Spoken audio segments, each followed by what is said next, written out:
میرا بھائی اکمل مجھ سے 4 برس بڑا تھا۔ ابا اسے کوئی ہنر سکھانے کا ارادہ رکھتے تھے۔ میں اس وقت کا انتظار کرتی رہ گئی، جب بڑی ہو جاؤں گی تو اسکول جایا کروں گی۔ اس وقت کے آنے سے پہلے ہی کھیتوں کو پانی لگاتے ہوئے ابو کو دل کا دورہ پڑا۔ ان کا انتقال ہو گیا۔ جوانی میں سہاگ کا دوپٹہ اماں کے سر سے اتر گیا۔ اب نانا زور دیتے بچوں کی پرورش کی خاطر دوسری شادی کر لو، مگر والدہ نے انکار کر دیا کہ محنت مزدوری کر لوں گی مگر اپنے بچوں کو ستیلے باپ کے رحم و کرم پر نہیں چھوڑوں گی۔ رات دن محنت و مشقت کر کے میری ماں نے یہ مشکل وقت بھی کاٹ دیا۔ یہاں تک کہ میرا بھائی، جو ابا کی وفات کے وقت صرف 7 برس کا تھا، جوان ہو گیا۔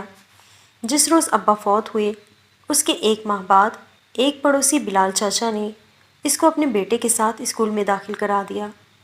بھائی 8 جماعتیں پاس کر چکا تو پڑھائی چھوڑ دی کہ اماں کو اب دمے کی شکایت رہنے لگی تھی۔ بھائی نے ایک خیر خواہ کے مشورے پر قریبی شہر کے ایک ٹیکنیکل ٹریننگ سینٹر میں داخلہ لے لیا۔ 2 سال کا کورس تھا۔ سائیکل پر روزانہ 12 میل کا سفر طے کر کے شہر جانا ہوتا۔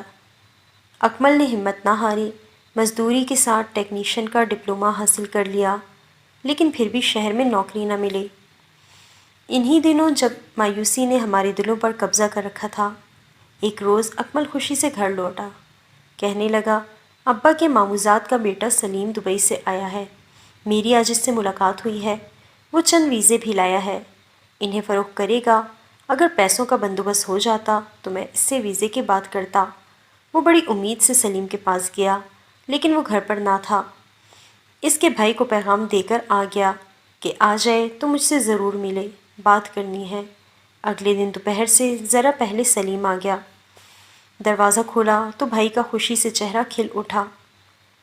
سلیم نے بھائی کو عزت دی، خود چل کر ملنے آ گیا تھا، کیونکہ ان کے مالی حالات ہم لوگوں سے بہت بہتر تھے۔ لیکن جب اس کی نظر مجھ پر پڑی تو وہ چند لمحات کو سانس لینا بھول گیا۔ بے اختیار اس کے لبوں سے یہ الفاظ نکلے، ماشاءاللہ شکیلہ کتنی بڑی ہو گئی ہے، میرے تصور میں تو ابھی تک چھوٹی سی لڑکی تھی۔ سلیم نے ایک نظر میں مجھے پسند کر لیا۔ وہ ابھی تک غیر شادی شدہ تھا، حالانکہ عمر میں مجھ سے 20 برس بڑا ہوگا۔ اماں نے حسب روایت خاطر مدارات کی اور بھائی کا مسئلہ بیان کر دیا۔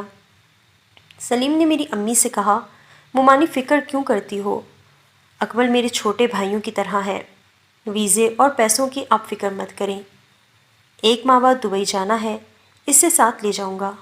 رہائش اور ملازمت سب میرے ذمے، بس آپ بے فکر ہو جائیں۔ میں محسوس کر رہی تھی کہ سلیم بھائی سے آنکھ بچا کر نظر مجھ پر ڈال لیتا تھا۔ وہ کھانا کھانے کے لیے رک گئے تاکہ میرا دیدار کر سکیں۔ اگلے دن اکمل خوشی سے گھر آیا۔ وہ سلیم سے مل کر آ رہا تھا، جس نے اسے اپنے ہمراہ دبئی لے جانے کی خوشی سنا دی تھی۔ 2 ہی دن گزرے تھے کہ سلیم کی ماں ہمارے گھر آ گئی اور میرا رشتہ طلب کر لیا۔ اماں حیران رہ گئی، سوچا بھی نہ تھا کہ سلیم کی والدہ مجھے بہو بنانے کا خیال کریں گی، کیونکہ ہم ان کے ہم پلہ نہ تھے۔ میری خوبصورتی نے لمحہ بھر میں سلیم کو میرا دیوانہ بنا لیا تھا۔ اب سمجھ میں آیا کہ اس نے 1 لاکھ کا ویزا کیسے مفت میں بھائی کے نام کر دیا تھا۔ دبئی جانے سے پہلے منگنی ہو گئی اور وہ دبئی چلا گیا۔ 1 سال بعد جب اکمل گھر آیا تو ماں نے اس کی شادی سادگی سے اپنی یتیم بھتیجی نازو سے کر دی اور ہمیں گھر میں خوشی کا منہ دیکھنا نصیب ہوا۔ 1 ماہ پلک جھپکتے بیت گیا۔ اکمل کے واپس جانے کا دن آن پہنچا۔ نازو بہت اداس تھی۔ نئی نویلی دلہن اپنے دولہا کے پردیس جانے پر بہت اداس تھی، مگر دبئی واپس لوٹ کر جانا بھائی کی مجبوری تھی۔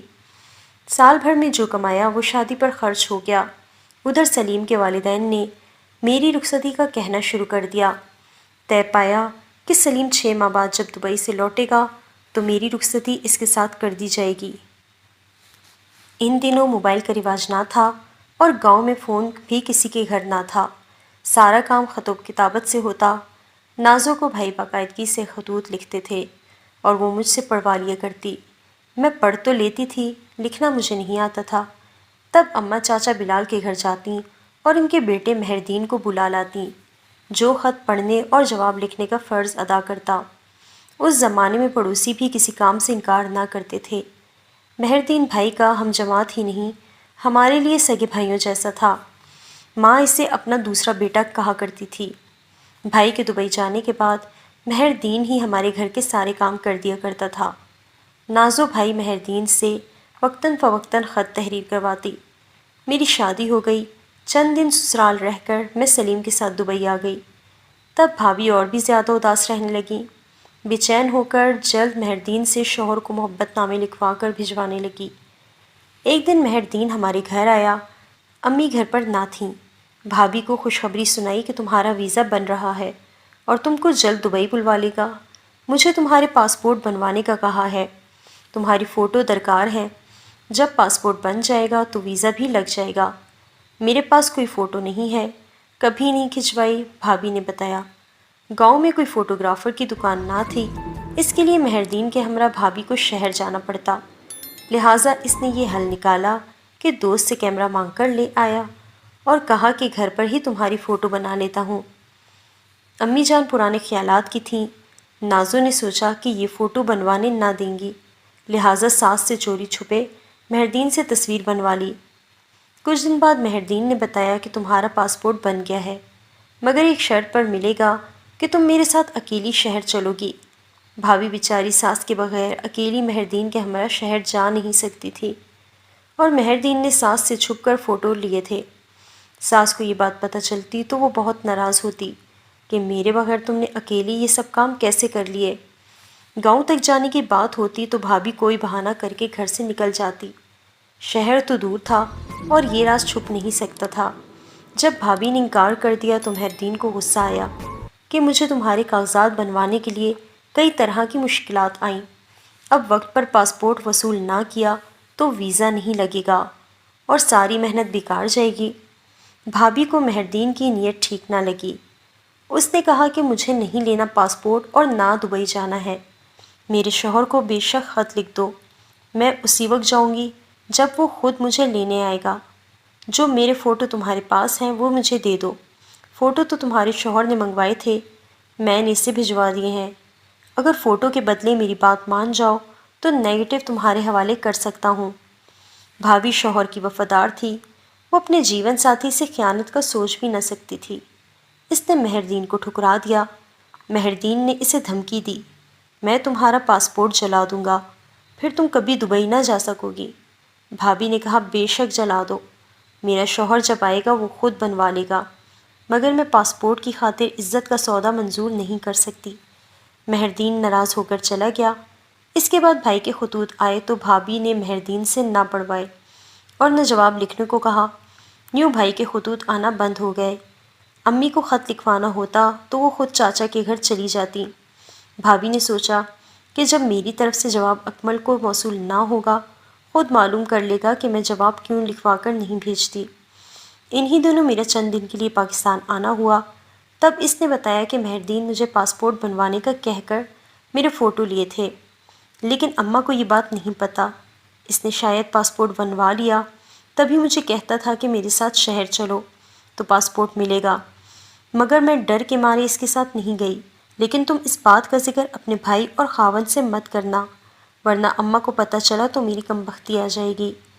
میں نے بھابھی سے کہا تم نے عقل مندی کی، جو مہردین کے ہمراہ اکیلی شہر نہ گئی، پاسپورٹ بھائی خود آ کر بنوا لے گا۔ لیکن گاؤں کے لوگ تمہیں مہردین کے ہمراہ اکیلے شہر جاتے دیکھ لیتے تو نہ جانے کیسی کیسی باتیں کرتے۔ میں نے دبئی آ کر بھائی کو اس بات کا نہ بتایا کہ کہیں کوئی مسئلہ نہ بنے، لیکن بھائی بیوی کو اب بھی خطوط لکھتے تھے، تاہم یہ خطوط مہردین ڈاک خانے میں جا کر خود موصول کر لیتا تھا اور بھابھی تک نہ پہنچاتا تھا۔ سال بعد بھائی گھر گیا تو بیوی سے شکوہ کیا کہ نازو تمہارے خطوط مجھے ملتے تھے تو اداسی دور ہو جاتی تھی، انہی خطوط کے سہارے میں جدائی کا یہ عرصہ کاٹ رہا تھا، بعد میں میرے خطوط کا تم نے جواب دینا ہی بند کر دیا، آخر کیوں؟ یہ سن کر وہ حیران ہو گئی، بے اختیار منہ سے نکلا، کیا آپ مجھے خطوط بھیجتے تھے؟ مجھے تو نہیں ملے۔ اس جواب سے بھائی کو شک گزرا۔ انہوں نے مہردین سے جا کر استفسار کیا، تب اس نے کہا کہ بھابھی جھوٹ بولتی ہے، وہ خط ملنے پر جواب نہ لکھواتی بلکہ پھاڑ دیتی تھی۔ بھائی نے تعجب سے کہا ایسا کیسے ہو سکتا ہے؟ مہردین نے کہا دیکھو یہ فوٹو تمہاری بیوی کے ہیں، اس نے کسی کے ساتھ یہ تصویریں بنوائی ہے، یہ شہر کے اسٹوڈیو سے نہیں اتاری گئیں بلکہ کسی نے گھر پر کیمرے سے لی ہیں۔ مہردین نے فوٹو اکمل کو دیے جس میں نازو کسی دوسرے شخص کے ساتھ بیٹھی تھی۔ دراصل فوٹوگرافر نے مہردین کو ملی بھگت سے کسی شخص کے ہمراہ نازو بھابھی کی تصویر کو کچھ اس طرح جوڑ کر دوبارہ پرنٹ کر دیا تھا کہ گمان یہی ہوتا تھا دونوں نے اکٹھے تصویر اتروائی ہے۔ بیوی کے ساتھ غیر مرد کو دیکھ کر اس کے سوچنے سمجھنے کی صلاحیت جاتی رہی۔ وہ نازو کے بارے میں سوچ بھی نہیں سکتا تھا کہ اس کی غیر موجودگی میں بے وفائی کرے گی، اور یہ بات مہردین جیسا وفادار اور مخلص دوست جسے بھائی سمجھتا تھا مہردین اس سے اتنا بڑا جھوٹ بولے گا۔ وہ غصے سے بھرا ہوا گھر پہنچا اور نازو کا گلا پکڑ کر بولا، سچ بتا یہ فوٹو کا کیا قصہ ہے؟ وہ خوف کے مارے کچھ بول نہ سکی۔ تم نے کیوں فوٹو کھنچوائی؟ وہ بتا ہی نہ سکی کہ مہردین نے کہا تھا پاسپورٹ بنوانا ہے اور تصویریں دبئی بھیجوانی ہیں، کیونکہ اکمل کا اگلا سوال یہ ہوتا کہ ایسا تھا تو اماں کو کیوں نہ بتایا؟ اس کے ساتھ فوٹو کھنچوانے شہر کیوں نہ گئی؟ کسی اور کے ساتھ کیوں گئی؟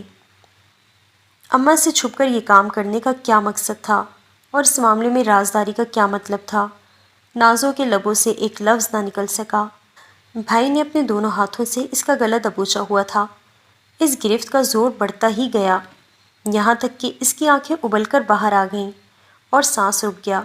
بھائی کو پتہ ہی نہ چلا کہ اس کمزور سی لڑکی نے دم توڑ دیا ہے۔ بھائی کو موقع پر پولیس نے گرفتار کر لیا۔ انہیں عمر قید کی سزا ہو گئی۔ ہمارا ہنستا بستا گھر اجڑ گیا۔ میری والدہ اس واقعے کے چند ماہ بعد ہی فوت ہو گئی، لیکن مہردین کو قدرت کی طرف سے کیا سزا تجویز ہوئی یہ نہیں معلوم۔ یقین ہے کہ جو اس نے کیا اسے اس کی سزا ضرور ملے گی، آج نہیں تو کل، کل نہیں تو آخرت میں اسے اپنے کیے کی سزا ضرور ملے گی۔